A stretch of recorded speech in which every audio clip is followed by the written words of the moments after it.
আজ আপনাদের জন্য থাকছে মুক্তিযোদ্ধা মতিউর রহমান রেন্টুর লেখা বই অন্তরালের হত্যাকারী প্রধানমন্ত্রী বইটির প্রথম পর্ব। ৭ জুন ২০২০ সাল। খরা ঝরা দ্বীপ্রহর গড়াইয়া অগ্নিদেবতা সূর্য তাহার তাপ দাহ কিরণ সামান্য গোটাইয়া পশ্চিম গগনে কিঞ্চিৎ হেলিয়াছে। আমার ফাঁসি চাই গ্রন্থটি হাতে লইয়া হন্যতন্য হইয়া ক্ষিপ্র গতিতে প্রধানমন্ত্রীর সুবিশাল সরকারি বাসভবন গণভবনে প্রবেশ করিল শেখ হাসিনার পিতার ফুফাতো ভাইয়ের পুত্র, প্রধানমন্ত্রীর ব্যক্তিগত প্রধান নিরাপত্তারক্ষী নজিব আহমেদ নজিব। গণভবনের দোতলার ড্রয়িং রুমে প্রধানমন্ত্রী শেখ হাসিনার হাতে নজিব বইটি তুলিয়া দিল। প্রধানমন্ত্রী: এটা কিসের বই? নজিব: রেন্টুর লেখা বই। প্রধানমন্ত্রী কপাল কুচকাইয়া বলিলেন, কি রহিয়াছে ইহাতে? নজিব: অনেক কিছুই রহিয়াছে। প্রধানমন্ত্রী: তাহার মানে? নজিব আমার ফাঁসি চাই বইয়ের সারসংক্ষেপ বর্ণনা করিল। প্রধানমন্ত্রী শেখ হাসিনা বর্ণনা শুনিয়া অগ্নিমূর্তি ধারণ করিয়া সঙ্গে সঙ্গে কহিয়া উঠিলেন, রেন্টু, এখনো দুনিয়ার বুকে রহিয়াছে কি প্রকারে? তোমরাই বা কি করিতেছ? রেন্টু এখনো বাঁচিয়া রহিয়াছে, আর তোমরা চাহিয়া চাহিয়া দেখিতেছ? আগে রেন্টুকে খুন করো, তাহার পর কথা হইবে। ছায়াঘেরা নির্জন বাসভবনের বকুল গাছেরা। আপনি প্রধানমন্ত্রী? আপনি সংবিধান রক্ষার, নাগরিক রক্ষার শপথ লইয়াছেন। সকলের প্রতি আইন অনুযায়ী যথাবিহিত আচরণ করিবার শপথ লইয়াছেন। এ অন্যায়, এ নিষ্ঠুরতা, এ পৈশাচিকতা বলিয়া চিৎকার করিয়া উঠিল। কিন্তু না, প্রধানমন্ত্রী শেখ হাসিনা আর নজিবের কর্ণে সে চিৎকার পৌঁছিল না। তাহারা হত্যার নেশায়, রেন্টুর খুনের নেশায় এতই বিভোর হইল যে বকুল গাছের আত্মচিৎকার তাহাদের কর্ণে প্রবেশ করিল না। পরের দিন ৮ জুন দুপুর যাইয়া বিকাল পার হইয়া সূর্যদেব অস্তাচলে গমন করিল। আকাশ সবে গোধূলি রাঙা রঙে রাঙা হইতে শুরু করিল। গণপ্রজাতন্ত্রী বাংলাদেশের প্রধানমন্ত্রী শেখ হাসিনার সরকারি বাসভবন গণভবনের নিচতলার পূর্ব দিকের ড্রয়িং রুমে প্রধানমন্ত্রীর নেতৃত্বেই পরিকল্পনা হইতেছে। না, প্রতিরক্ষা বিষয়ক পরিকল্পনা নহে, পররাষ্ট্র বিষয়ক পরিকল্পনা নহে, বিরোধী দলকে মোকাবেলা করিবার পরিকল্পনা নহে, পঞ্চবার্ষিকী পরিকল্পনাও নহে, হত্যা পরিকল্পনা হইতেছে। বাংলাদেশের প্রধানমন্ত্রী কর্তৃক নাগরিক হত্যার পরিকল্পনা। আমার ফাঁসি চাই বই লেখিবার কারণে মুক্তিযোদ্ধা মতিউর রহমান রেন্টুকে খুন করিবার চূড়ান্ত পরিকল্পনা, চূড়ান্ত নীল নকশা, চূড়ান্ত ষড়যন্ত্র, নাগরিক হত্যার আনুষ্ঠানিক নির্দেশ, আনুষ্ঠানিক সিদ্ধান্ত, ঠান্ডা মাথায় হত্যার পর লাশ পুড়াইয়া ফেলিবার আদেশ। এই হত্যার পরিকল্পনা বৈঠক ১ ঘণ্টার বেশি সময় ধরিয়া চলিল। বৈঠকে অনেক আলোচনা হইল। বিস্তারিত আলোচনা শেষে উপস্থিতগণের মাঝে দায়িত্ব বন্টন হইল। প্রধানমন্ত্রী শেখ হাসিনার নিকট সার্বক্ষণিক নিয়োজিত ভারতীয় গোয়েন্দা সংস্থার এর সদস্য রামমোহন দাস ওরফে মানু মজুমদারকে এই হত্যা ষড়যন্ত্র ও পরিকল্পনা কার্যকর ও বাস্তবায়িত করিবার নেতৃত্ব প্রদান করা হইল। হত্যা ষড়যন্ত্র এবং পরিকল্পনা বাস্তবায়িত করিবার অগ্রগতির বিষয়ে প্রধানমন্ত্রী শেখ হাসিনাকে অবহিত করিবার সার্বক্ষণিক দায়িত্ব দেওয়া হইল নজিব আহমেদ নজিবকে। হত্যা পূর্ববর্তী ও পরবর্তী সকল বিষয়ে তদারকি ও সার্বিক সাহায্য সহযোগিতার দায়িত্ব দেওয়া হইল যৌথভাবে প্রধানমন্ত্রী শেখ হাসিনার পিএস এপিএস এবং লিয়াজো অফিসার যথাক্রমে মোক্তাদির চৌধুরী, বাহাউদ্দিন নাসিম এবং বজলুল রহমানকে। শুরু হইল আমি ফাঁসি চাই গ্রন্থের লেখক মুক্তিযোদ্ধা মতিউর রহমান রেন্টুকে হত্যার মহোৎসব। চতুর্দিক হত্যার সাজ সাজ রব ধ্বনিত হইল। সংবিধান রক্ষার এবং নাগরিক রক্ষার শপথ লইয়া প্রধানমন্ত্রীর পদে বসিয়া ক্ষমতার অপব্যবহার করিয়া অন্যায় নির্দেশ দিতে শেখ হাসিনার কণ্ঠ কম্পিত হইল না, জিহ্বায় জড়তা আসিল না। হিংসার এমনই শক্তি যে সংবিধান রক্ষার, নাগরিক রক্ষার অমর বাণী, পবিত্র শপথ কিছুই প্রধানমন্ত্রীকে বিরত করিতে পারিল না। প্রধানমন্ত্রীর দায়িত্ব ইতিহাসের ঘৃণ্য কালো অধ্যায় কিছুতেই শেখ হাসিনার বিন্দুমাত্র মনে হইল না। এরূপ বেআইনি, অমানবিক, নিষ্ঠুর আদেশ দানে বিবেক বিন্দুমাত্র দগ্ধীভূত হইল না, কণ্ঠ কম্পিত হইল না। উপরন্তু তাহার মনের আগুন প্রতিক্ষণে, প্রতি মুহূর্তে দ্বিগুণ, চতুর্গুণ, শতগুণ জ্বলিয়া উঠিতে লাগিল। শ্রী মা কালীর দেবীর মূর্তির মতো রক্তিম হইয়া চক্ষুদয়ে খুনের নেশা প্রকাশ পাইল। শেখ হাসিনা কহিলেন, রেন্টুকে হত্যা করিতেই হইবে, তাহার জন্য শক্তি ও অর্থের অনটন হইবে না। প্রধানমন্ত্রীর শক্তি, রাষ্ট্রের শক্তি ও অর্থের ভাণ্ডার সবই অবারিত খোলা থাকিবে। হত্যা কার্যসিদ্ধি হইতেই হইবে। এই সকল কথা শুনিয়া প্রধানমন্ত্রীর ব্যক্তিগত সচিব মোক্তাদির চৌধুরী ধীর কণ্ঠে বলিতে লাগিলেন, আমাদের ঠান্ডা মাথায় ধীর স্থিরভাবে চিন্তাভাবনা করিয়া অগ্রসর হইতে হইবে, এমনভাবে কার্য সমাধান করিতে হইবে যাহাতে হিতে বিপরীত না হইয়া যায়, আবার সর্পও মরিয়া যায়, লাঠিও না ভাঙে। আমাদিগকে ভাবিয়া দেখিতে হইবে রেন্টুকে হত্যা করা জরুরি প্রয়োজন কিনা, আবার হত্যা করিলে বদনাম আমাদের ঘাড়ে চাপিয়া বসিবে কিনা। শেখ হাসিনা কহিলেন, প্রথমত প্রতিশোধ লইতে হত্যা করিতে হইবে, দ্বিতীয়ত হত্যার পর আমার ফাঁসি চাই বইটি রেন্টু যে লিখিয়াছে তাহার কোনো প্রমাণ থাকিবে না, তৃতীয়ত আমাকে জনসম্মুখে হেয় করিবার জন্য রেন্টুর নামে খালেদা জিয়া মিথ্যাচারণা চালাইতেছে, চতুর্থত রেন্টু আমার ভাই, তাহার নামে মিথ্যা প্রচার চালাইতেছে রাষ্ট্রীয় প্রচার মাধ্যমে, আমরা এই মর্মে প্রচারণা চালাইব এবং প্রয়োজনে রেন্টুর স্ত্রী ময়না এবং অন্যান্য আত্মীয়দের টাকা পয়সা দিয়া কিংবা জোর করিয়া আমাদের পক্ষে প্রচারণা চালাইতে বাধ্য করিব। হত্যা পরিকল্পনায় উপস্থিত সকলেই প্রফুল্ল চিত্তে শেখ হাসিনার পরিকল্পনা, নির্দেশ এবং সিদ্ধান্তকে স্বাগত জানাইল। পূর্ণমাত্রায় নাগরিক হত্যার আয়োজন শুরু হইয়া গেল। প্রধানমন্ত্রীর সরকারি বাসভবন গণভবনে মানবতার হৃদয়তন্ত্রী ছিড়িয়া গেল। সকল মানবিক মূল্যবোধের চূড়ান্ত মৃত্যু হইল। আড়ালে দাঁড়াইয়া কান পাতিয়া শোনা করিমের বুকের ভেতর হায় হায় করিয়া উঠিল। জলে ভরা আখি দুটি জলে ডুবিয়া গেল। সরোষে কাঁপিতে কাঁপিতে প্রধানমন্ত্রী শেখ হাসিনা আদেশ করিলেন, রেন্টুর বুকে গুলি বিদ্ধ করিয়া পিষ্ট ভেদ করিয়া বাহির করিয়া দিবে এবং তাহার লাশ কোনো চিতায় অথবা ইটের ভাটায় লইয়া পুড়াইয়া ভস্ম করিয়া ফেলিবে, তাহার কোনোই চিহ্ন যেন খুঁজিয়া না পাওয়া যায়। তিনি সগৌরবে আরও বলিলেন, আমার আদেশ অলঙ্ঘনীয়, অনুপরিমাণেও ইহার নড়চড় হইবে না। রেন্টুর এত বড় সাহস, এত বড় স্পর্ধা, সামান্য এক ব্যক্তি হইয়া আমার সাথে বিশ্বাসঘাতকতা, প্রধানমন্ত্রীর সাথে বিশ্বাসঘাতকতা, প্রজা হইয়া রাজ পরিবারের সাথে বিশ্বাসঘাতকতা। আমি উহার বিশ্বাসঘাতকতার স্বাদ চিরতরে মিটাইয়া দিব। আমার সাথে বিশ্বাসঘাতকতা করিয়া স্ত্রী কন্যাদের লইয়া সুখে দিন কাটাইবে। ময়নাকে আমি বিধবা করিব, সন্তানদের এতিম করিব।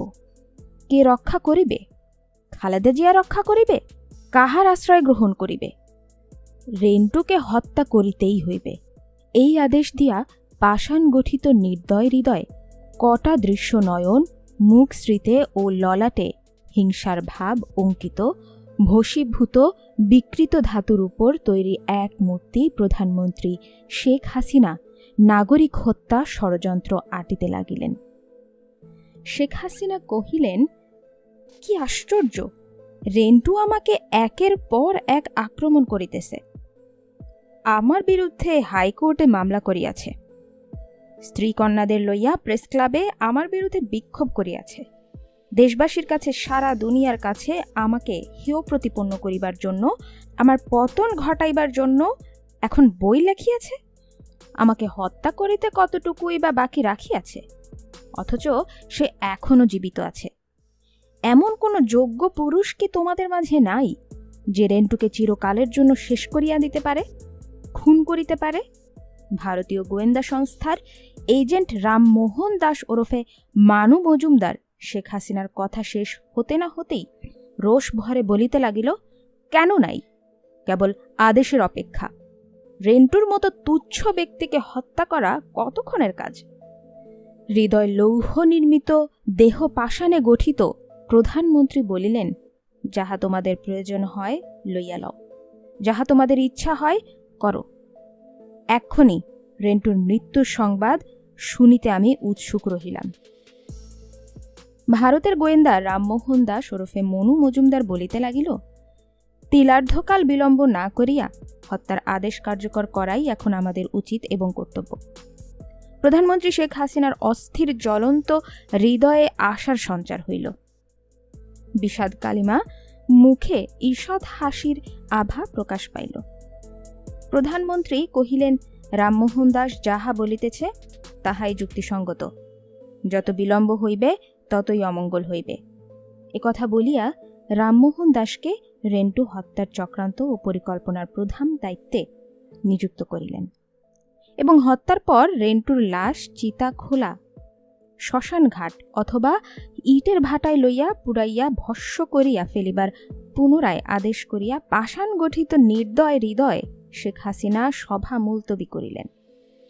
জগতের সুহাস্য সকল বিষাদ কালিমা রেখায় মলিন হইয়া গেল। প্রধানমন্ত্রী শেখ হাসিনার উপযুক্ত আদেশ পাইয়া বৈঠক শেষে রামমোহন দাস ওই সময়ে রেন্টু হত্যায় যাত্রা করিল। যাত্রা পূর্বে শেখ হাসিনাকে বলিয়া গেল, আজ রাতেই হোক কি কাল প্রত্যুষেই হোক রেন্টু হত্যার সুসংবাদ আপনাকে আমি শোনাইব। দেশের প্রধানমন্ত্রীর নিকট হইতে নাগরিক হত্যার আদেশ পাইয়া রামমোহন দাস মহাবেগে ছোটাছুটি করিতেছে। তার মনে আশা অনেক। ইতিমধ্যে কলকাতার বালিগঞ্জে একখানি অট্টালিকা ক্রয় করিয়াছে। রেন্টুকে হত্যা করার পর যে বিশাল পুরস্কার পাইবে, যে মান মর্যাদা এবং ক্ষমতা বৃদ্ধি হইবে, তাহাতে প্রথমে ভারতের রাজধানী নয়াদিল্লিতে এবং আসামের রাজধানী গুয়াহাটিতে এবং শেষে হরিয়ানার রাজধানী চণ্ডীগড়ে 3খানা বাড়ি আপাতত করবে। ভারতীয় গোয়েন্দার আরও উচ্চ পদে পদোন্নতি হবে। এইরূপ নানা প্রাপ্তির নানা শাখা প্রশাখা রামমোহন দাসের চিন্তা ও অন্তরে উদয় হইয়াছে। দয়াময় পরম দয়ালু আল্লাহ তাআলা তার বান্দাকে বাঁচাইয়া রাখিতে চাহিলে সেই বান্দার জন্য নানা পথ এবং উপায় উদ্ভাবন করিয়া রাখেন। বিশেষ সময়ে বিশেষ ব্যক্তিও হাজির হইয়া যায়। ভালো কর্ম থাকিলে কেহ না কেহ বিপদের ঝুঁকি লইয়া সাহায্যে আগাইয়া আসে। আচার আচরণে মুগ্ধ হইয়া দীর্ঘদিন ধরিয়া রেন্টুর ভক্ত করিম আড়ালে থাকিয়া সেই ষড়যন্ত্র চক্রান্ত আদেশ আর নির্দেশ শুনিয়া করিমের হৃদয় কাঁপিয়া উঠিল। আপন মনের গভীরে উচ্চারিত হইল, কি সর্বনাশ, কি অন্যায়, কি অবিচার, কি পাষাণ হৃদয়, এই নিষ্ঠুরতা, এ পৈশাচিকতা। আপনি প্রধানমন্ত্রী, দেশের প্রধানমন্ত্রী, দেশ রক্ষার, নাগরিক রক্ষার দায়িত্ব আপনার। আপনি নাগরিক রক্ষার কসম লইয়া প্রধানমন্ত্রী হইয়াছেন। করিমের মনের এই আহাজারি, এই আকুতি শেখ হাসিনাদের কর্ণ পর্যন্ত পৌঁছাল না। রেন্টুর ভাগ্যে কি হয়, রেন্টু কখন নিহত হয়, রেন্টুর পরিবারের কি হয়, ইহা ভাবিয়া করিম ব্যাকুল এবং বিস্ময়াপন্ন হয়ে গেল। প্রধানমন্ত্রী শেখ হাসিনার গ্যাংয়েরা ভাবিল কঠিন শিলায় নির্মিত সহস্র প্রহরী দ্বারা বেষ্টিত গণভবনের সিরামিকের 4 দেয়ালের বাহিরে কোনো দিন কেহ এই কথা জানিতে পারিবে না, কাহারও এই কথা বলিবার সাধ্য হইবে না। করিমের দেহ রোমাঞ্চিত হইল, ভয়ে আত্মা কাঁপিয়া উঠিল, আকণ্ঠ শুকাইয়া একেবারে বোবা বধির হইয়া গেল। পরিশেষে রেন্টুর সহিত যোগাযোগ করিয়া কাঁদিতে কাঁদিতে সপরিবারে পালাইয়া যাইবার জন্য রেন্টুকে যার পর্ণায় উন্নয় বিনয় করিল। তাহার কান্না আর অনুরোধে বোঝা গেল তাহার অঙ্গ শাহরিয়া উঠিতেছে, হৃদয় কাঁপিতেছে। হে সৃষ্টিকর্তা আল্লাহ, ধন্য তোমার মহিমা, ধন্য তোমার কারিগরি, ধন্য তোমার লীলা। রেন্টু ময়নার বিপদ সময়ে তাহাদের চিত্ত চাঞ্চল্যের প্রকৃত ছবি প্রকৃত রূপে চিত্রিত করিয়া পাঠকগণকে দেখাইতে পারিলাম না, কারণ তাহা বর্ণনার অতীত, লেখনী শক্তি বহির্ভূত। নাগরিকের ধনমান ইজ্জত প্রাণ এই সবের রক্ষাকর্তা প্রধানমন্ত্রী আইন অনুযায়ী ব্যথিত কোনো নাগরিকের সহিত আচরণ করিতে পারিবে না।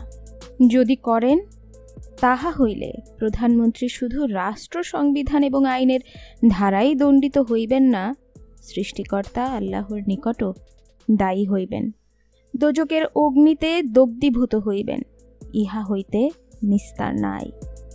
সকল পরিচিত অপরিচিত পেশাদার অপেশাদার সন্ত্রাসী খুনিদের রেন্টুকে হত্যা করিতে নিয়োজিত করা হইল। তাহারা চতুর্দিকে পাগলের ন্যায় রেন্টুকে খুঁজিয়া বেড়াইতে লাগিল। অবৈধ অস্ত্রধারী ঘাতকের খোঁজাখুঁজিতে সর্বমহলে শোরগোল পড়িয়া গেল। সাবধান সাবধান রব উঠিল। রেন্টুর নিজ মহল্লার যুবকেরা রেন্টুকে হুঁশিয়ারি সংকেত দিয়া পালাইয়া যাইবার পরামর্শ দিল। সর্বমহলের এই সকল সংবাদ আর সতর্ক সংকেত শুনিয়া রেন্টু চক্ষু কর্ণ সজাগ সতর্ক করিয়া যথাসম্ভব সাবধানে থাকিতে লাগিল। প্রকৃতি স্বাভাবিক নিস্তব্ধতার মধ্য হইতে না না শব্দে বারণ করিতেছে। প্রধানমন্ত্রী শেখ হাসিনার লেলাইয়া দেওয়া খুনির দল অর্থের লোভে খুনের নেশায় এই না না বারণ শুনিবে কেন? রাত্রি গভীর হইল, মনুষ্যকুল শয়ন করিল, নিশাচর প্রাণী জাগিয়া উঠিল। নগরস্থ মসজিদে প্রভাত হইবার আজান হইল। আসসালাতু খায়রুন মিনান নাওম, নিদ্রা অপেক্ষা নামাজ উত্তম। বিশ্রামদায়িনী বিভাবরীকে বিদায় দান করিয়া ক্রমে ক্রমে সকলেই জাগিয়া উঠিল। দয়াময় পরম করুণাময় আল্লাহ তাআলাকে স্মরণ করিল, নামাজ আদায় করিল। আল্লাহর প্রেমে মশগুল ব্যতিব্যস্ত সকলে।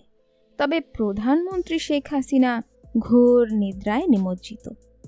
গত রাতেই রেন্টুকে হত্যার ষড়যন্ত্রের পরিকল্পনা চক্রান্ত ও নির্দেশ দেয়া নিশ্চিন্তে শয়ন করিয়াছেন। নিদ্রাভঙ্গের পরই নাগরিক হত্যার ভয়ানক সাংঘাতিক সুসংবাদ শুনিবার মনোবাসনা লইয়া সুখ নিদ্রা যাপন করিতেছেন। ও পাষাণীর প্রাণ কি পাষাণ অপেক্ষা কঠিন? বিনা বিচারে নিরপরাধ নাগরিক হত্যা করিবেন, এই পাপ কি একটুও তাহার মনে হইতেছে না? একটুও মনে হইতেছে না তাহা নহে, মনে হইলেই বা বারবার মনকে বলিতেছে, যেই দেশের মানুষ আমার পিতা মাতা ভাইদের হত্যা করিয়াছে সেই দেশের সকল মানুষকেই হত্যা করিতে পারিলে আমার হৃদয়ের সর্বপ্রশান্তি। কি আশ্চর্য! এই রমণীর হৃদয় কি এতই কঠিন যে অকাতরে নিদ্রা সুখ যাইতেছেন? প্রধানমন্ত্রী নিদ্রিত অবস্থাতেই হাসিতে লাগিলেন এবং বলিতে লাগিলেন, কেমন হইল আমার সাথে বিশ্বাসঘাতকতার ফল কেমন ভোগ করিলে? আমার গোপন তথ্য ফাঁস করিবার একটাই শাস্তি, আর তাহা হইল মৃত্যুদণ্ড। বলিতে বলিতে নিদ্রা ভঙ্গ হইল। নতুন চিন্তায় নতুন ভাবনায় মুচকি হাসিতে হাসিতে দর্পণে নিজেকে ভালো করিয়া দেখিয়া কিঞ্চিত বিলম্বে প্রধানমন্ত্রী গণভবন হইতে প্রধানমন্ত্রীর কার্যালয়ে গমন করিলেন। প্রতিশোধ স্পৃহায় প্রধানমন্ত্রী শেখ হাসিনা আজ উন্মাদিনী। শত্রুর হাত হইতে রক্ষা পাওয়া যাইতে পারে, কিন্তু মিত্র যদি শত্রু হয়, তাহার হাত হইতে রক্ষা পাওয়া কিছুতেই সম্ভব নয়। বিশেষত স্বজাতি শত্রুতা সাধনে উত্তেজিত হইয়া উঠিলে শেষ না করিয়া ক্ষান্ত হয় না। শেখ হাসিনা ক্ষান্ত হইবেন কেন? রন্টু ময়নাকে কহিল, মনে হয় শেখ হাসিনার হস্ত হইতে কিছুতেই নিস্তার পাইব না। ভুলেই লোকের সর্বনাশ হয়, ভুলেই লোক মহা বিপদগ্রস্ত হয়, ভুলে পড়িয়াই লোক কষ্ট ভোগ করে প্রাণও হারায়। লোকে ইচ্ছা করিয়া বিপদ মাথায় তুলিয়া লয় না, দুঃখিতও হইতে চায় না। কিন্তু রেন্টু আর ময়নার বেলায় ইহার ব্যতিক্রম হইল। তাহারা জানিয়া শুনিয়া বুঝিয়া স্বেচ্ছায় সজ্ঞানে এমন সর্বনাশা মহা বিপদ মাথায় তুলিয়া লইল। নিদারুণ কষ্টে পড়িল, প্রাণ হারানোই স্বাভাবিক হইল। ইচ্ছা করিয়া মহা বিপদ মাথায় লইয়া মৃত্যুদ্বারে পৌঁছাইল। মাতা, স্ত্রী, কন্যাদের দুঃখ কষ্টের বিপদ সাগরে ভাসাইল, নিজেও ভাসিল। প্রধানমন্ত্রী হইবার কালে শেখ হাসিনা নাগরিক রক্ষা করিবার, সংবিধান রক্ষা করিবার, আইন অনুযায়ী সকলের প্রতি আচরণ করিবার যতই শপথ লইয়া থাকুক না কেন, তাহার প্রকৃত চরিত্র তো রেন্টুর জানিবার বাকি ছিল না। শেখ হাসিনার স্বরূপ আর যাই হোক, রেন্টুর তো চিনিবার বুঝিবার বাকি ছিল না। তাহা হইলেও কেন রেন্টু আমার ফাঁসি চাই এমন বই লিখিতে গেল? লেখিল তো লেখিল, শেখ হাসিনা যখন দুর্দান্ত ক্ষমতাশালী দেশের প্রধানমন্ত্রী তখন লেখিল। দেশের ইঞ্চি পরিমাণ জায়গাও যখন প্রধানমন্ত্রী শেখ হাসিনার ক্ষমতার বাইরে রইল না, নিয়ন্ত্রণের বাইরে রইল না, রেন্টু তখনই আমার ফাঁসি চাই বই লেখিল, তখনই গোমর ফাঁস করিল। তবে কি রেন্টুর মরিবার স্বাদ হইয়াছিল? সে ভাবিল, গোপন তথ্য যদি প্রকাশ করিতেই হয়, শেখ হাসিনা প্রধানমন্ত্রী থাকা কালেই করিতে হইবে। তাহাতে যত ঝুঁকি হয়, এমনকি মৃত্যু ঝুঁকিও যদি হয়, সে ঝুঁকি লইতে হইবে। তা না হইলে মানুষের কাছে ইহা গ্রহণযোগ্যতা হারাইবে, এবং গ্রহণযোগ্যতা হারাইলে তাহার কার্যকরিতাও হারাইবে। পরিচিত জন, শুভাকাঙ্ক্ষী, সর্বমহল হইতে তুমি খুন হইবে। তুমি খুন হইবে সংবাদ আসিতে থাকিলে রেন্টু ভিতরে ভিতরে দুর্বল হইতে শুরু করিল। একদিন বাহির হইতে বাসায় ভাড়াটিয়ার ঘরে ফোন করিলে রেন্টুর স্ত্রী ময়না জানাইল, বাসায় এসবি গোয়েন্দা পুলিশ আসিয়া তোমাকে এবং আমার ফাঁসি চাই বই তল্লাশি করিয়া গিয়াছে। এই সংবাদ শুনিয়া রেন্টু ময়নাকে কহিল, এখনই তাড়াতাড়ি কাপড় চোপড় গোছাইয়া স্বর্ণলতা ও বর্ণলতাকে সঙ্গে লইয়া কল্যাণপুর কবিরদের বাসায় চলিয়া যাও। ওই বাসায় তোমাদের সঙ্গে আমার দেখা হইবে। বাসা হইতে সরাসরি কল্যাণপুর যাইবা না, বাসা হইতে লক্ষ্মীবাজার সেলুনিদের বাসার সম্মুখের রাস্তা দিয়া ঢুকিয়া পিছনের রাস্তা দিয়ে কলতা বাজারের দিক বাহির হইয়া তাহার পর কল্যাণপুর কবিরদের বাসায় যাত্রা করিবে। ইহাতে প্রধানমন্ত্রীর লালাইয়া দেওয়া লোকেরা তোমার পেছন পেছন অনুসরণ করিতে পারিবে না। ময়না দুই কন্যা স্বর্ণলতা এবং বনলতাকে সঙ্গে নিয়ে কবিরদের কল্যাণপুরের বাসায় আসিল। ওই বাসাতেই রেন্টুর সহিত তাহারা মিলিত হইল। প্রধানমন্ত্রীর লালাইয়া দেওয়া খুনি ঘাতকদের হাত হইতে বাঁচিবার জন্য এই বাসাতেই তাহারা সকলেই আত্মগোপন করিয়া রহিল। 13 জুন 2000 সাল রাত 8টার সময় প্রধানমন্ত্রী শেখ হাসিনার লালাইয়া দেওয়া ঘাতক খুনির দল এই এলাকাও ঘেরাও করিল। এই সংবাদ শুনিবার এবং ছাদ হইতে দেখিবার পর রেন্টু ছেঁড়া লুঙ্গি, ছেঁড়া পাঞ্জাবি, ময়লা টুপি, হস্তে প্লাস্টিকের থালা লইয়া থালায় কিছু টাকা পয়সা রাখিয়া ভিক্ষুকের বেশে উচ্চস্বরে আল্লাহ দে বলিয়া ভিক্ষা করিতে লাগিল। স্ত্রী কন্যা ফেলিয়া ঘাতকের সম্মুখ দিয়া চলিয়া গেল। যাইবার সময় এক ঘাতককে চিনিল। কবিরদের কল্যাণপুরের বাসা হইতে পালাইয়া যাইয়া রেন্টু সবুজবাগে আলাউদ্দিনের বাসায় আসিয়া লুকাইয়া রইল। স্ত্রী কন্যাদের সহিত 3 দিন বিচ্ছিন্ন থাকিবার পর 16 জুন আলাউদ্দিনের সবুজবাগের বাসায় তাহারা পুনরায় একত্রিত হইল। এইবারই আসিয়া তাহারা বড়ই কষ্টে পড়িয়া গেল। প্রথম কষ্ট হইল পানি নাই, বাহির হইতে পানি টানিয়া কার্য সমাধা করিতে হয়। দ্বিতীয় কষ্ট মাত্র 2টি কক্ষের বাসা এটি। একটি কক্ষে আলাউদ্দিনেরা স্বামী স্ত্রী ঘুমায়, অন্যটিতে খাওয়া দাওয়া করা হয়।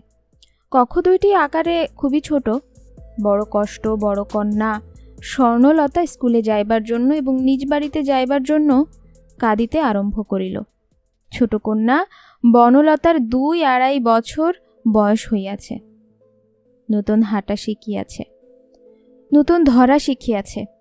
যখন তখন বিনা নোটিশে আলাউদ্দিনের বেডরুমে ঢুকিয়া যাইতেছে, যাহা খুশি ধরিতেছে, ছুড়িয়া মারিতেছে, ভাঙিতেছে। এই একটি কক্ষে সে বন্ধ থাকিতে অপারগ।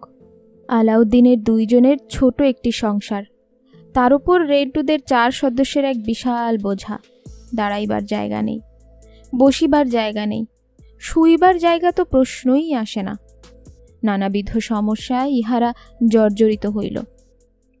কষ্ট অসহ্য হইয়া উঠিল। 19 জুন 2000 সাল। সকালবেলা রেন্টুর মাতার অসুস্থ হওয়ার সংবাদ আসিল। রেন্টু ময়না যুক্তি করিল। ময়না কন্যা 2টি লইয়া বাড়ির মেইন গেট, সিঁড়িতে উঠিবার কেচি গেট, 3 তলায় কেচি গেট এবং 4 তলার গ্রিলের গেট সর্বক্ষণ তালা লাগাইয়া বাড়ির ভেতরে লুকাইয়া থাকিবে। শেখ হাসিনা যতদিন প্রধানমন্ত্রী থাকিবে ততদিন বাহির হইবে না। আর রেন্টু অসুস্থ মাতাকে একবার দেখিয়া পালাইয়া যাইবে। ইহাও ঠিক হইল আজ রাত 11টার পর যাইয়া। হঠাৎ করিয়া দ্রুত বাসার ভিতর ঢুকিয়া যাইতে হইবে, যাহাতে লোকচক্ষুর বাহিরে থাকা যায়। তাই রাত 11টার নির্জন সময়ে বাড়িতে যাইতে হইবে। আল্লাহর মহিমার অন্ত নেই। ক্ষুদ্র একটি প্রজাতির গায়ে তাহার শত সহস্র মহিমা প্রকাশ পাইতেছে। একটি পতঙ্গের ক্ষুদ্র পালকে তাহার শিল্পকার্য বিভাসিত হইতেছে। একটি শিশির কণাতেও তাহার সমস্ত করুণা প্রকাশ পাইতেছে। তাহার সৃষ্টি জগৎ তাহারই করুণার সাক্ষী দিতেছে। আমরা তাহা বুঝিয়াও বুঝিতেছি না। মহান সৃষ্টিকর্তার ক্ষমতাকে ভয় করিতেছি না। সামান্য নড়াচড়া করিবার ক্ষমতা পাইয়াই মহাপ্রভুর মহাক্ষমতার কথা ভুলিয়া যাইতেছি। ভবিষ্যৎ গর্ভে কি নিহিত আছে কে বলিতে পারে? কোন জ্ঞানী গুণীজন বলিতে পারেন এক পলক অন্তে তিনি কি ঘটাইবেন? প্রধানমন্ত্রী কি তাহার কৌশলের অনুমাত্র বুঝিয়া তদুপরিতে কার্যে সক্ষম হইতে পারেন? জগতের সকল কিছুই বুদ্ধির আওতাধীন, কিন্তু মহান আল্লাহ পাকের নির্ধারিত কার্যে বুদ্ধি অচল, শক্তি অচল, অক্ষম এবং অতি তুচ্ছ। কাহার জন্ম কোথায় কোন সময় হইবে, কাহার মৃত্যু কোন সময় কোথায় হইবে, জগৎ মালিক সর্বশক্তিমান আল্লাহ পাক তাহা নিশ্চয়ই নির্ধারণ করিয়া রাখিয়েছেন। জাগ্রত স্রষ্টা মৃত্যু না দিলে বান্দাকে বাঁচাইতে চাহিলে বান্দার জন্য পথ খোলা রাখিবে, উপায় উদ্ভাবন করিয়া রাখিবেন। সেই বান্দাকে হত্যা করা যাইবে না। কিন্তু হায়, প্রধানমন্ত্রী শেখ হাসিনা অন্ধ, চক্ষু থাকিতেও অন্ধ। রেন্টুকে হত্যা করিতে প্রধানমন্ত্রী বহুজনকে নিয়োজিত করিয়াছেন। রেন্টুকে হত্যা করিবার নিমিত্তে তাহার হন্যে হইয়া ঘুরিতেছেন। প্রধানমন্ত্রী শেখ হাসিনার নিকট হইতে পুরস্কৃত হবার আশায় কাহার আগে কে হত্যা করিবে তাহারা নিজেদের মধ্যে এই প্রতিযোগিতায় লিপ্ত হইয়াছে। হায়, তাহারা মহাশক্তির কিঞ্চিত শক্তিও বুঝিতে পারে নাই। সর্বশক্তিমান পূর্ণ কৌশলীর কৌশল, রাষ্ট্রীয় ক্ষমতার দন্তে তাহারা ধারণাও করিতে পারিল না। প্রধানমন্ত্রীর অস্ত্রধারী হত্যাকারীরা হত্যার নেশায় চতুর্দিকে কিলবিল করিতে লাগিল। সরকারি প্রশাসনের পুলিশ, এসবি, এনএসআই এর লোকেরাও অবৈধ অস্ত্রধারী খুনিদের সহযোগীর ভূমিকায় নামিয়েছে। কিন্তু আল্লাহ পাকের ইচ্ছা অলঙ্ঘনীয়, বাক্য অব্যর্থ। প্রধানমন্ত্রীর আদেশ পাইয়া পুরস্কৃত হইবার ঘোষণা পাইয়া হত্যাকারী খুনিরা বাদানুবাদ শুরু করিল। অতি দর্পে বলিতে লাগিল, আমি হত্যা করিতে পারিব, আর কেহই পারিবে না। কেহ বলিল, আমি গুলি করিয়া রেন্টুর মাথা চূর্ণ বিচূর্ণ করিয়া দিব। অন্যজন কহিল, আমি রেন্টুর বক্ষ ঝাঁঝরা করিয়া দিব, পুরস্কার আমিই লইব, আর কেহ পাইবে না। রাত্রি 11:30, 19 জুন 2000 সাল। রজনী ঘোর অন্ধকার। স্কুটারে করিয়া রেন্টু, ময়না ও স্বর্ণলতা এবং বনলতা বাসার গেটে নামিয়া দ্রুত গতিতে ভেতরে ঢুকিয়া পড়িল। বাড়ির দারোয়ান কাশেম কহিল, ভাই, দলে দলে যুবক আসিয়া আমাকে ধমকাইতেছে আর জিজ্ঞাসা করিতেছে আপনি কখন বাসায় থাকেন, কখন বাসা হইতে বের হন, কখন বাসায় ফিরিয়া আসেন ইত্যাদি। তাহারা কে জানিতে চাহিলে আমার কান ধরিয়া তাহারা আমাকে চপটাঘাত করিয়াছে। কথা শুনিয়া কিছু না বলিয়া রেন্টু সোজা 3 তলায় আসিয়া মাতার পায়ে চুম্বন করিল। মাতা শয্যা হইতে উঠিয়া পুত্রের মাথায় হাত বুলাইয়া দোয়া করিলেন। রুমে যাইয়া রেন্টু ময়নাকে ঘরে বাতি জ্বালাইতে নিষেধ করিল। বাতি জ্বালাইলে বাহির হইতে লোকে বুঝিয়া ফেলিবে রেন্টু আসিয়াছে। ঘরে আলো জ্বালানো হইল না। চিকন ছোট একটি মোমবাতি জ্বালাইয়া বাথরুমের দরজায় রাখিয়া তাহার যৎ সামান্য আলোর সাহায্যে সামান্য গোছগাছের কাজ শেষ করিয়া তাহারা শুইয়া পড়িল। অনেক দিন ধরিয়া নিজ গৃহে নিজ পালঙে ঘুমায় না। আজ এক্ষণে শুইয়া তৃপ্তি পাইতে লাগিল। রেন্টু ময়নাকে কহিল, দেখিয়াছ, মা আমাদিগকে দেখিয়াই কেমন সুস্থ হইয়া উঠিলেন। আসলে মার অসুস্থতা আমরাই, আমাদের চিন্তায় মা অসুস্থ হইয়া পড়েন। আগামীকাল সারাদিন বিশ্রাম লইব এবং রাত্রে গভীর হইলে তোমাদিগকে রাখিয়া আমি একা চলিয়া যাইব। তুমি বাড়ির সমস্ত গেটগুলি সকল সময়ে তালাবন্ধ রাখিবে ইত্যাদি নানা কথা বলিতে বলিতে তাহারা ঘুমাইয়া পড়িল। ইহা ঘুম নহে, ক্লান্ত দেহটাকে বিছানায় এলাইয়া রাখিয়া চোখ বন্ধ করিয়া রহিল। ঘুম বলিতে যাহা বুঝায় তাহা নয়। মাথার ভিতর নানা শঙ্কা, নানা দুশ্চিন্তা, নানা কথা, নানা প্রশ্ন বিড়বিড় করিতে লাগিল। মনের গভীরে হৃদয়ের তন্দ্রিতে কি যেন এক অশনি সংকেত বাজিতে লাগিল। বিপদ অত্যাসন্ন হইলে হৃদয় তন্দ্রিমাতে এই সংকেত সকলেরই বাজিতে থাকে। কেহ ইহা বুঝিতে পারে, কেহ বুঝিতে পারে না।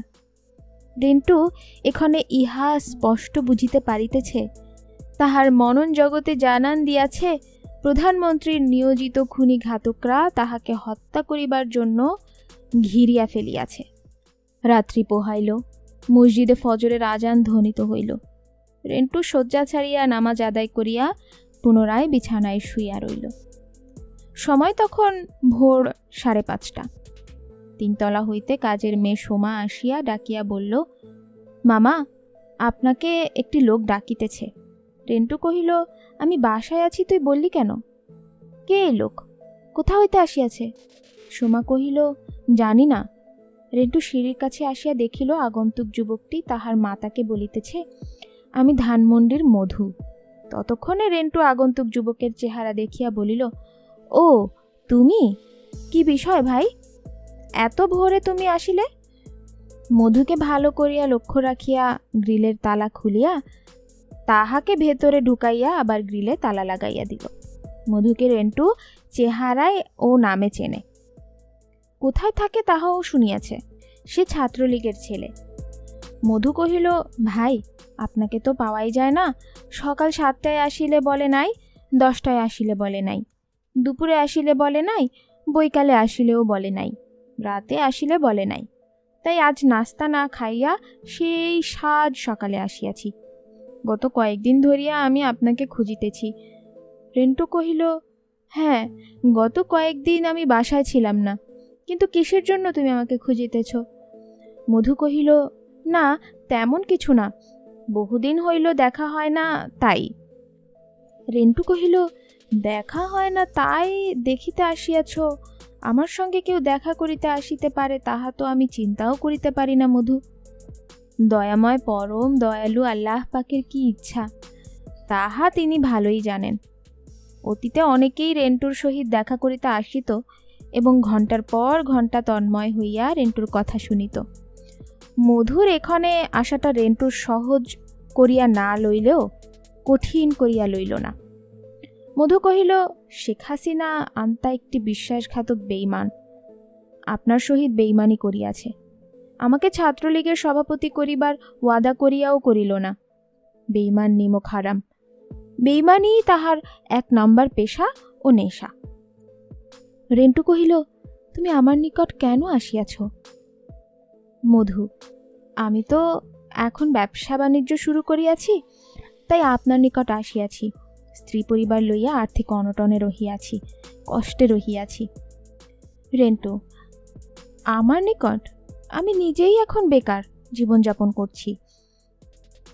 মধু, আপনার বড় দুলা ভাই এলাহিবক্স সিটি কর্পোরেশনের প্রধান ক্রয় কর্মকর্তা। তাহার নিকট একটি চিরকুট লিখিয়া দিলে আমি ব্যবসা বাণিজ্য করিয়া চলিতে পারিতাম। শুধু চিরকুটেই নহে, একটি লম্বা চিঠি লিখিয়া দিব, কিন্তু তাহাতে কোনো ফল হইবে বলিয়া মনে হয় না। আমি যতদূর জানি, সিটি কর্পোরেশনের কাজ করিতে হইলে মেয়র হানিফের ইচ্ছা অনিচ্ছার উপর নির্ভর করিয়া করিতে হইবে। মধু, মেয়র হানিফ? ইহা তো কোনো বিষয়ই নহে, ইহা তো আমার 1-2 ব্যাপার। মেয়রকে যাহা বলিব সে তাহাই করিবে। রেন্টু বিস্ময়ের সাথে কহিল, বলিতেছ কি? তবে অহেতুক আমার নিকট আসিয়াছ কেন? মধু, না, একটা চিরকুট লইয়া গেলাম, এই যা। এখন আর আমি ছোটোখাটো ব্যবসায়ী নহে। এই কয়েকদিন আগেই আমাকে 10 কোটি টাকার একটা সাপ্লাই আর 11.5 কোটি টাকার কনস্ট্রাকশন কাজ দেওয়ার বিষয় চূড়ান্ত হইয়াছে। আমাকে যে কোনো ধরনের কাজ দিতে মেয়র হানিফ বাধ্য। আমার কর্মেই মেয়র কাজ দিতে বাধ্য হইবে। রেন্টুর মনে খটকা লাগিতে লাগিল। সে মনে মনে ভাবিতে লাগিল, মধুর কথাগুলি কেমন খাপছাড়া ঠেকিতেছে, অসংলগ্ন, অসামঞ্জস্য লাগিতেছে। এই বলিতেছে অর্থের অভাবে আছি, কষ্টে আছি, আবার বলিতেছে কোটি কোটি টাকার কাজ চলিতেছে, মেয়র হানিফ তাকে কাজ দিতে বাধ্য। আবার রেন্টুর কাছে একটি চিরকুটের জন্য নাস্তা না খাইয়া এই সাজ সকালে আসিল। আসলে মধুর কোন কথাটাই সঠিক সেটা রেন্টু বুঝিয়া উঠিতে পারিতেছে না। এমন সময়ে রেন্টুর মা কাজের মেয়ে সোমার হাতে মধুর নাস্তার জন্য পরোটা, ডিম ভাজি এবং চা পাঠাইলেন। রেন্টু, মধু, নাস্তা খাও। মধু, না, আমি নাস্তা খাইয়া আসিয়াছি। রেন্টু, আরে, এই নাস্তা তোমার জন্যই, এইমাত্র আমার মা নিজ হাতে বানাইয়া পাঠাইয়াছেন। তোমার ভাবি এখন ঘুমাইতেছে। তুমি বলিয়াছ নাস্তা না খাইয়া আসিয়াছ, তাই আমার মা তোমার জন্য নাস্তা বানাইয়াছেন। মধু, না, আমি নাস্তা খাইয়া আসিয়াছি। রেন্টু, তুমি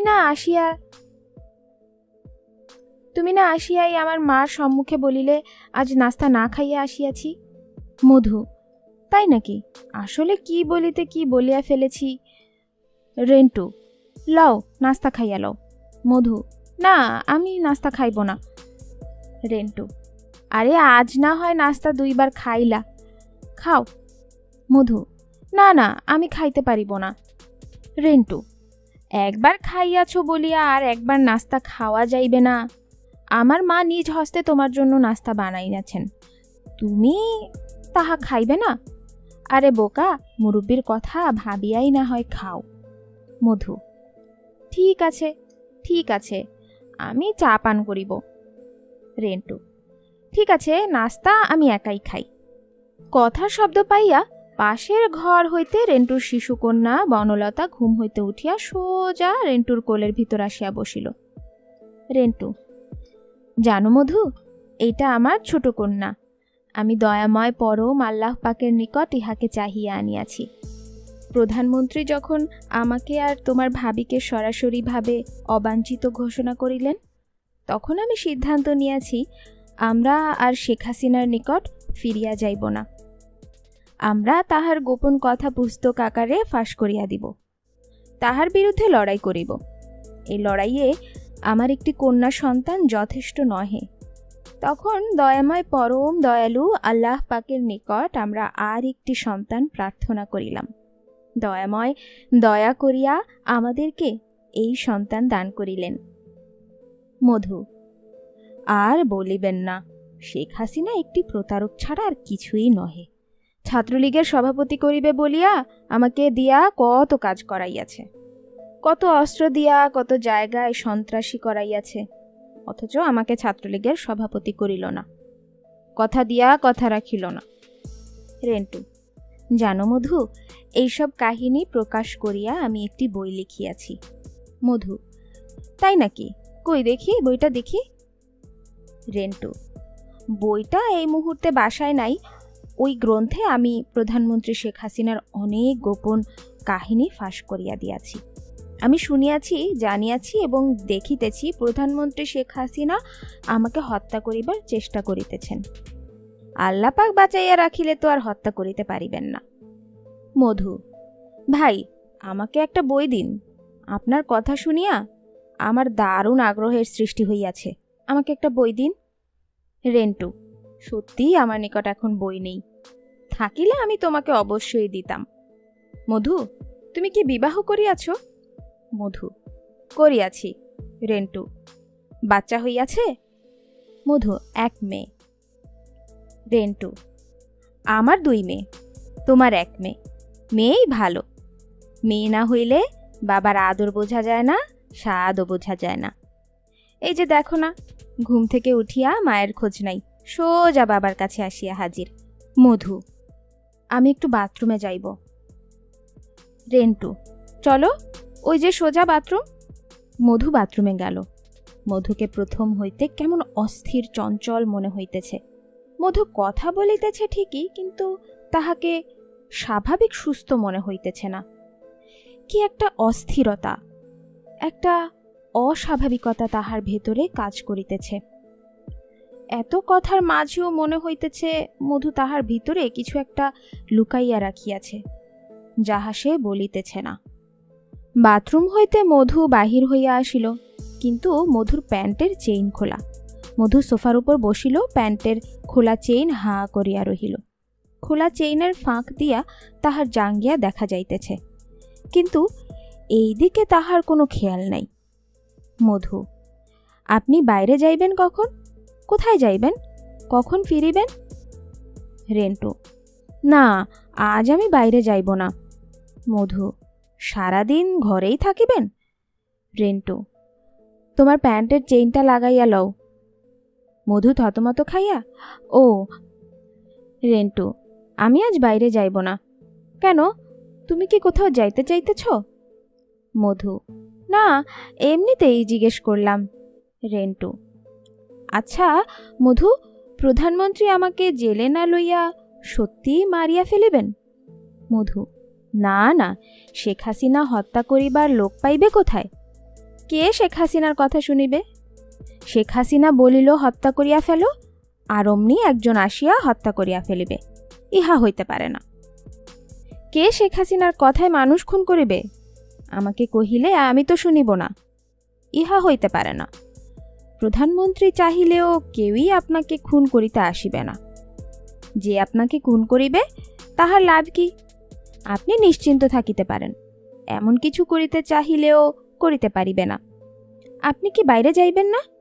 রেন্টু: না, আমি বাইরে যাইব না, তবে শুধু বাসার বিপরীতের দিকের সিমেন্টের দোকানে ফোন করিতে যাইব। মধু: আপনার বাসার ফোন কি হইল? রেন্টু: আমার বাসার ফোনে শেখ হাসিনার সরকার টেপ রেকর্ডার ফিট করিয়াছে, তাই বাসা হইতে ফোন করা ঠিক হইবে না। মধু: ও, ফোন করিতে যাওয়া ছাড়া আজ আর বাইরে যাইবেন না? রেন্টু: না, আজ আর বাইরে কোথাও যাইব না। আচ্ছা মধু, যদি বড় ধরনের লোভ বা টোপ প্রধানমন্ত্রী দেন, তাহা হইলে তো কেউ না কেউ আমাকে হত্যা করিতে রাজি হইতেও পারে। মধু: আরে না, কাহারও মাথা খারাপ হয় নাই। রেন্টু একখানি চিঠি লিখিয়া মধুকে দিল। মধু চিঠিটা নিয়া চলিয়া গেল। এমন তাচ্ছিল্যের সহিত সে চিঠিখানি লইল যে তাহাতে বুঝিতে অসুবিধা হইল না যে এই চিঠিখানির কোনো মূল্যই নাই, গুরুত্বও নাই। এই বইটি একটু বড় হওয়ায় আমরা কয়েকটি পার্টে নিয়ে আসব। আগামীকাল দ্বিতীয়